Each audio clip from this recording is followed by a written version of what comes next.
صرف ایک روایت جو بہار الانوار کی جلد نمبر 66 میں ہے، پہلی روایت ہے امالی صدوق کی.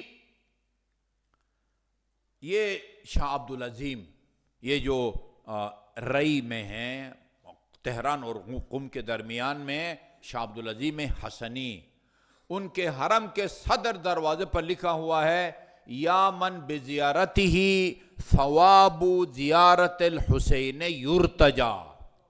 وہ ہستی کہ جس کی زیارت سے امام حسین کی زیارت کے ثواب کی امید رکھی جا سکتی ہے.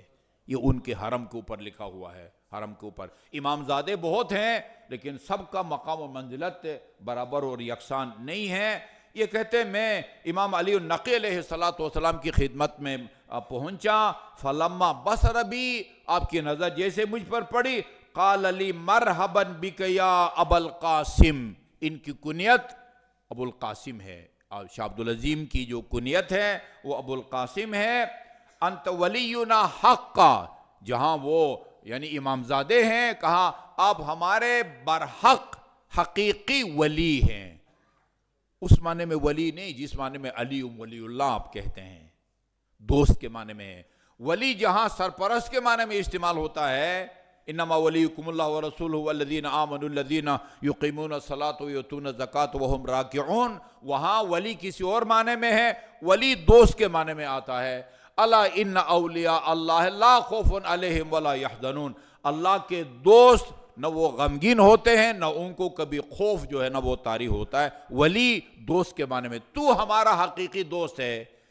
جس کی دوستی کی تصدیق امام علی النقی فرمائے، اس سے بڑا کوئی خوش قسمت نہیں ہو سکتا. فرمایا انت ولینا حقا.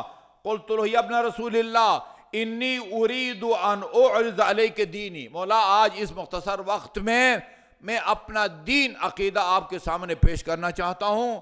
دیکھیں سنیں، ٹھیک ہے تو اس کی تصدیق کریں تاکہ مرتے دم تک میں اس پر قائم رہوں. اگر کہیں غلطی ہے آپ اس کی اصلاح فرمائیں، میں اس کو اپنا عقیدہ ٹھیک کروں گا. وہ کتنا خوش قسمت بندہ ہے، امام معصوم کو اپنا عقیدہ سناتا ہے. ٹھیک ہے تو تصدیق فرمائیں، تائید فرمائیں، کہیں غلطی ہے تو نشاندہی کریں تاکہ میں اسے دستبردار جو اس کو ترک کروں. فَإِنْ كَانَ مَرْضِيًّا ثَبَّتُ عَلَيْهِ، اگر وہ ٹھیک ہے، آپ خدا میرے عقیدے سے راضی ہیں تو میں اس پر ثابت قدم رہوں گا حتی القی اللہ تبارک و تعالی، یعنی تا حیات، جب تک اللہ تعالیٰ کی بارگاہ میں نہیں جاتا میں اس پر ثابت قدم رہوں گا. فرمایا ہات یا ابا القاسم، سناؤ بھائی تمہارا کیا عقیدہ ہے. انی اقول ان اللہ تبارک و تعالی واحد لیس کمثلہ شیء. اللہ تعالیٰ علمی زبان میں، علی کی زبان میں اگر اپنا عقیدہ بیان کرنا چاہیں، واحد ان کا ترجمہ یہ نہ کریں اللہ ایک ہے، کہیں اللہ یگانہ ہے. یگانہ نہج البلاغہ میں فرمایا واحد لا بالعدد، خدا واحد اس معنی میں نہیں ہے جس معنی میں گنتی والا جو ہے نا وہ واحد ہے. جس جیسا دوسرا ہو تو وہ دو ہوتے ہیں، اس جیسا تیسرا ہو تو وہ تین ہوتے ہیں. اللہ اس معنی میں واحد نہیں ہے کہ کیونکہ خدا کا دوسرا یا خدا جیسا اس کائنات میں کوئی بھی نہیں ہے. ٹھیک ہے نہیں؟ اپنے فریج میں آپ انڈے رکھتے ہیں، ایک جیسے انڈے ہیں، 1 2 3، اس کو ایک اس لیے کہتے ہیں کہ اس جیسا دوسرا بھی ہے، اس کو 2 اس لیے کہتے ہیں اس جیسا تیسری بھی ہے. خدا لیس کمثلہ شیء، اس کو واحد کہنا یہ حقیقی تعبیر نہیں ہے، معصوم والی تعبیر نہیں ہے. یگانہ کہو، لیس کمثلہ شیء. اور روایات میں آپ پڑھیں یہ کہتے ہیں کہ اللہ تعالیٰ جو ہے نا وہ بعض اہل سنت کی روایات میں ہے امرد. امرد بچہ ابھی نوخیز بچہ ابھی داڑھی جو ہے نا وہ اس کے چہرے پر جو ہے نا وہ نکلنے لگی ہے. کہتے ہیں خدا جو ہے نا وہ ایک امرد بچے کی طرح ہے، نعوذ باللہ من ذالک. لیس کمثلہ شیء، خدا کا کوئی مثل نہیں ہے. انہ لیس بجسم، خدا کا کوئی جسم نہیں ہے، نہ اس میں لمبائی ہے، نہ چوڑائی ہے، نہ گہرائی ہے، نہ وہ جگہ کو گھیرتا ہے. جسم کا مطلب یہ ہوتا ہے لمبائی ہے، چوڑائی ہے، گہرائی ہے، جگہ کو گھیرتا ہے. ہم میں سے ہر ایک نے اپنے وزن، لمبائی، چوڑائی کے مطابق جگہ کو ہم نے جو ہے نا وہ گھیرا ہوا ہے. یہ بلڈنگ نے بھی اپنی لمبائی چوڑائی کے مطابق جگہ جو ہے نا وہ گھیر رکھی ہے. اس کو جسم کہتے ہیں. خدا کا جسم نہیں ہے. جب خدا کا جسم نہیں ہے تو پھر نہ اس کو آپ متحرک کہہ سکتے ہیں، نہ اس کو آپ ساکن کہہ سکتے ہیں، نہ اس کو ہلکا کہہ سکتے ہیں، نہ خدا کو بھاری کہہ سکتے ہیں. یہ سب جسم کی خصوصیات ہیں. ولا صورہ، اس کا نہ جسم ہے، نہ شکل و صورت ہے. ولا عرض، وہ رنگ کی طرح بھی نہیں ہے. رنگ کی طرح بھی نہیں ہے کہ جب تک دیوار نہ ہو مثلا وہ سرخی نہ ہو، جب تک وہ پھول نہ ہو سرخی نہ ہو، جب تک وہ سبزہ نہ ہو سبزی کا رنگ نہ ہو، اس کو عرض کہتے ہیں. جی ہاں، بلکہ وہ مجسم خدا کا جسم نہیں ہے، مجسم الاجسام، وہ جسم کو جسم بنانے والا ہے. خود جسم نہیں رکھتا. مصور الصور، اس کی کوئی شکل و صورت نہیں ہے، بلکہ وہ یعنی صورت والوں کو صورت دینا یا ان کی صورت بنانے والا وہ اللہ تعالیٰ ہے. وہ بات کہتے ہیں نا کہ امیر المومنین نے فرمایا ماں کے پیٹ میں شکل و صورت جو ہے بچے کو میں دیتا ہوں. یہ امام فرماتے ہیں، یہ خود کہتے ہیں. سورہ آل عمران میں سیدھی سیدھی بات ہے، هو الذی یصورکم فی الارحام کیف یشاء. خدا رحم میں، شکم مادر میں جس کو جیسی شکل و صورت چاہے دیتا ہے. خوبصورت بنائے، بدصورت بنائے، یہ خدا کا کام ہے، نہ محمد کا کام ہے، نہ آل محمد کا یہ کام ہے. مصور سورہ حشر میں ہے، هو اللہ الخالق البارئ المصور. مصور فوٹوگرافر کو عرب لوگ مصور کہتے ہیں کیونکہ وہ تصویر بناتے ہیں. مصور خدا ہے. وہ کوئی اور ماں کے پیٹ میں شکل و صورت نہیں بنا سکتا. خالق الاراض اجسام، جسموں کا خالق بھی وہ ہے، آراض رنگوں کا خالق بھی خدا ہے. رب کل شیء، ہر شیء کا رب اللہ تعالیٰ ہے. اور رب کا معنی بھی یاد رکھیں. اس دنیا میں کچھ چیزیں مترقی ہیں، کچھ چیزیں مترقی نہیں ہیں. پتھر مترقی نہیں ہے. پتھر ساری زندگی قیامت تک پتھر رہنا ہے. اس نے وہ ترقی کر کے اس نے نباتات میں تبدیل نہیں ہونا. درخت نے درخت رہنا ہے. درخت نے ترقی کر کے جو ہے نا وہ گائے بھینس یا کوئی جاندار جانور نہیں بننا. کچھ چیزوں میں وہ ترقی کی صلاحیت ہے. آم کی گٹھلی میں درخت بننے کی صلاحیت ہے، اخروٹ میں درخت بننے کی صلاحیت ہے. اسی طرح وہ نطفہ کہ جس سے انسان پیدا ہوتا ہے، آب زمزم دنیا کا سب سے بابرکت پانی، اس میں خون میں تبدیل ہونے، پھر گوشت میں تبدیل ہونے، انسان بننے کی اس میں صلاحیت نہیں ہے. ایک قطرہ ہے جس کا نام اللہ تعالیٰ نے نام ٹپکنے والا پانی رکھا ہے. یخرج من بین الصلب والترائب، وہ جو تمہارے سینہ اور کمر کی ہڈیوں سے نکلتا ہے. ان چیزوں میں جو ترقی کی صلاحیت رکھتا ہے اس کو رب کہتے ہیں. یہ خدا کا کام ہے. کسی میں نشو و نما ترقی کی صلاحیت رکھتا ہے اور کسی میں یہ نہیں رکھتا ہے. اللہ وہ بھی ہے، اس کو بنانے والا بھی ہے. وَأَنَّ مُحَمَّدًا عَبْدُهُ وَرَسُولُهُ، ان حضرت اللہ تعالیٰ کا عبد ہے، رسول ہے، خاتم النبیین ہے. فَلَا نَبِيَّ بَعْدَهُ إِلَى يَوْمِ الْقِيَامَةِ، آپ کے بعد قیامت تک کوئی نبی نہیں آئے گا. وَأَنَّ شَرِعَتَهُ خَاتِمَةَ الشَّرَائِعِ، جس طرح آپ خاتم الانبیاء ہیں، آخری نبی ہے، آپ کے بعد کوئی نبی نہیں آئے گا، اسی طرح جو شریعت آپ لے کے آئے ہیں وہ خاتمۃ الشرائع ہے. آپ کے بعد کوئی نئی شریعت نہیں آئے گی. اور یہ نقطہ یاد رکھیں، آن حضرت کی شریعت اور آپ کی نبوت کی خصوصیت یہ ہے، آپ کی شریعت میں اتنی وسعت رکھی ہے اللہ تعالیٰ نے، قیامت تک آنے والے مترقی دنیا کی ضرورتوں کو پورا کرنے کی صلاحیت شریعت اسلام کے اندر موجود ہے. جی اب اس کے تفصیل میں نہیں جاتے. ان الامام، اس کے بعد میرا عقیدہ یہ ہے، یہ حسنی عبدالعظیم کہتے ہیں، یہ توحید ہے میری اور یہ رسالت کا اقرار ہے. ان الامام والخلیفۃ وولی الامر بعدہ امیر المومنین علی بن ابی طالب علیہ السلام. رسول خدا کے بعد جی خلیفہ، ولی امر اور امام امیر المومنین ہے، پھر حسن ہے، پھر حسین ہے، پھر علی ابن الحسین ہے، پھر محمد ابن علی ہے، اور آخر میں ثم انت یا مولایا، امام محمد تقی کے بعد آپ کو میں رسول خدا کا خلیفہ جانشین اور اپنا امام اور ولی امر مانتا ہوں۔ فقالا، باقی اماموں کا ذکر پھر امام علی النقی نے کیا۔ امام علی النقی تک اماموں کا نام شاہ عبدالعظیم نے لیا۔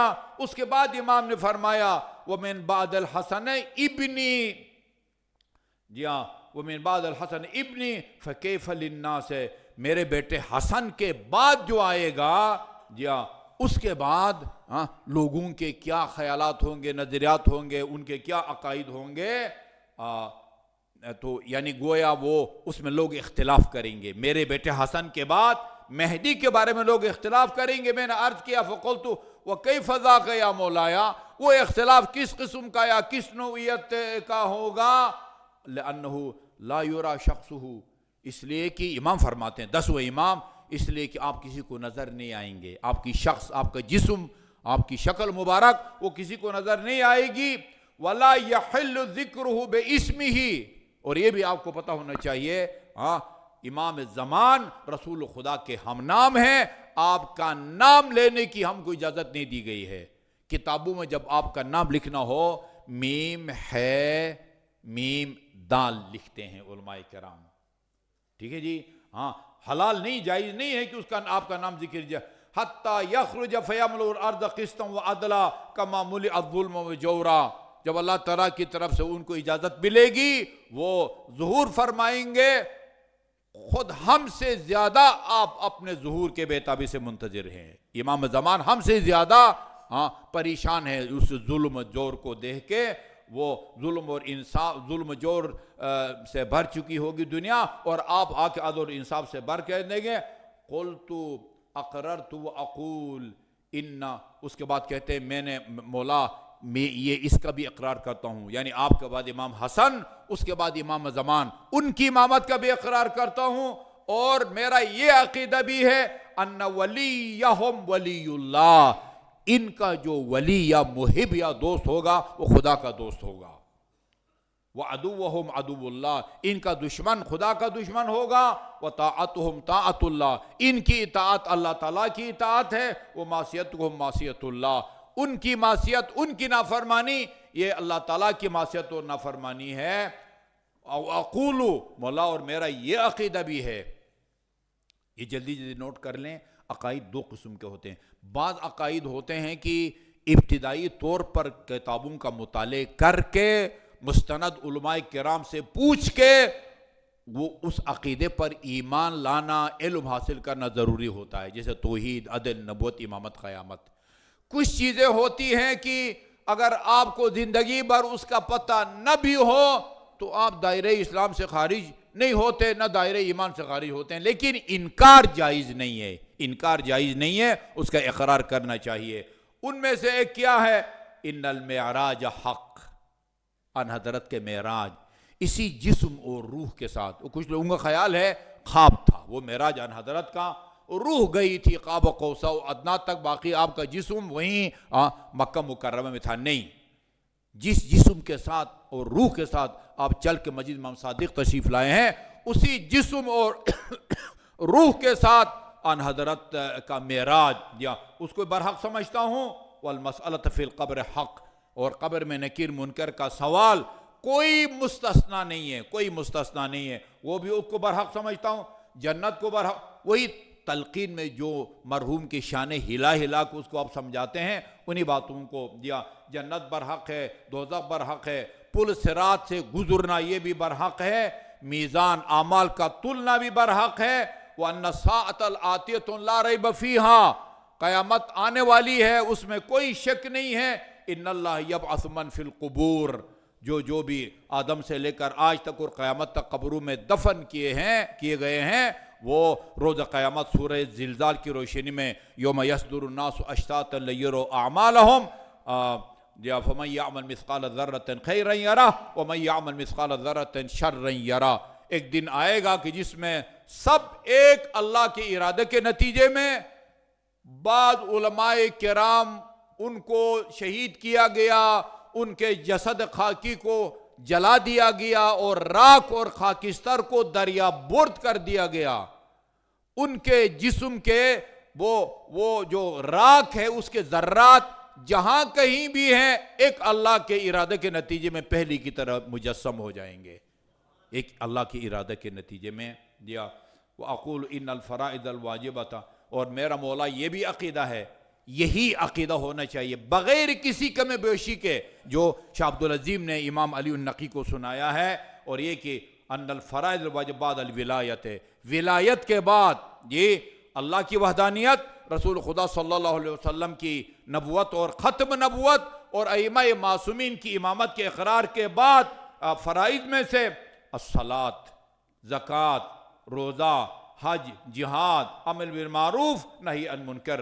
فقال علی بن محمد، اس کو سن کے امام علی النقی علیہ السلام نے فرمایا، یا ابا القاسم ھذا واللہ دین اللہ الذی ارتضاہ لعبادہ، یہی وہ دین یا عقیدہ ہے جس کو اللہ اپنے بندوں کے لیے پسند فرماتا ہے، یہ وہ دین ہے جس کو اللہ اپنے بندوں کے لیے پسند فرماتا ہے۔ فَاثْبُتْ عَلَيْهِ، مرتے دم تک اس پر ثابت قدم رہو، اس پر ثابت قدم رہو۔ فَبَتَّقَ اللَّهُ بِالْقَوْلِ الثَّابِتِ فِي الْحَيَاةِ الدُّنْيَا وَفِي الْآخِرَةِ، اللہ تعالیٰ تجھے اس پر ثابت قدم رہنے کی توفیق عطا فرمائے، دنیا میں بھی اور آخرت میں بھی۔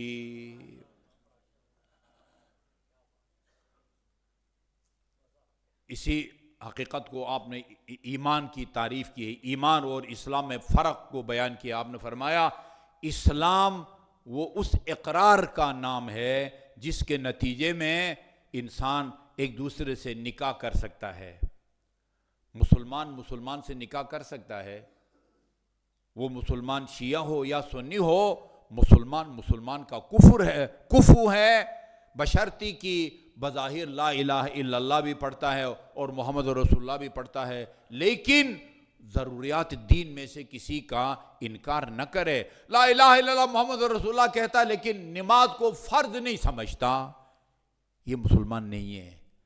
تارک الصلاۃ گناہگار ہے، وہ معمولی گناہگار بھی نہیں ہے، پرلے درجے کا گناہگار ہے، لیکن تارک الصلاۃ کافر نہیں ہے۔